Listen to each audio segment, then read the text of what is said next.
महत्वाची बातमी रायगडानंतर चैत्यभूमीवर पुन्हा भाषणावरून विसंवाद झालेला आहे। कार्यक्रम पत्रिकेमध्ये नाव असूनही शिंदे आणि दादांना भाषणाची संधी मिळाली नाही।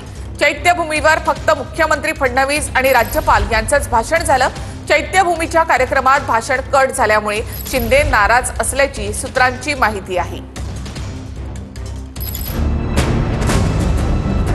चैत्यभूमीवर काय झालं? शिंदे अजितदादांचं नाव भाषणामधून कट। रायगड नंतर चैत्यभूमीवर पुन्हा भाषणावरून विसंवाद पाहायला मिळाला। चैत्यभूमीवरच्या कार्यक्रमात भाषणाच्या कार्यक्रम पत्रिकेमध्ये शिंदे आणि अजितदादांचं नाव असूनही भाषणाची संधी मिळाली नाही। चैत्यभूमीवर भाषण करायला मिळालं नाही म्हणून शिंदेंनी ठाण्यामध्ये पत्रकार परिषद घेतली।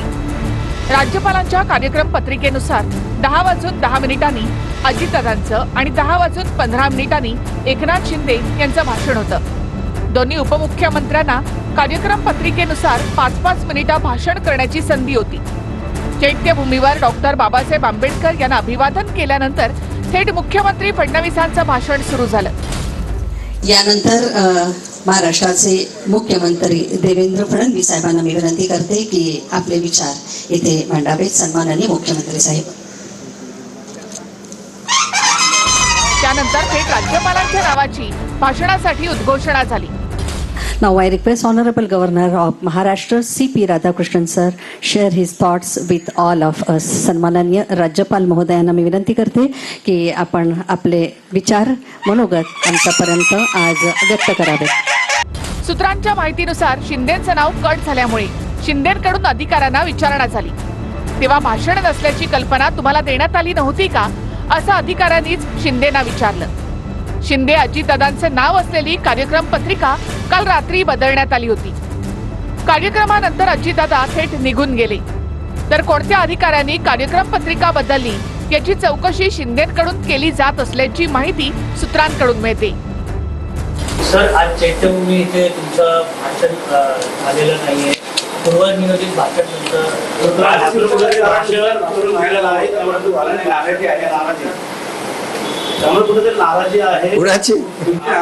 अरे बाबासाहेबां चैत्यभूमीला जाणं, बाबासाहेबांचं दर्शन घेणं, बाबासाहेबांना विनम्र अभिवादन करणं यापेक्षा दुसरं मोठं काय असू शकतं। त्यामुळे आज बाबासाहेबांची जयंती चैत्यभूमीला झाली साजरी, आम्ही सगळे गेलो। आता इथं तुमच्या समोर झाली, इथं वेगवेगळ्या ठिकाणी हजारो लाखो ठिकाणी या ठिकाणी बाबासाहेबांची जयंती साजरी होते।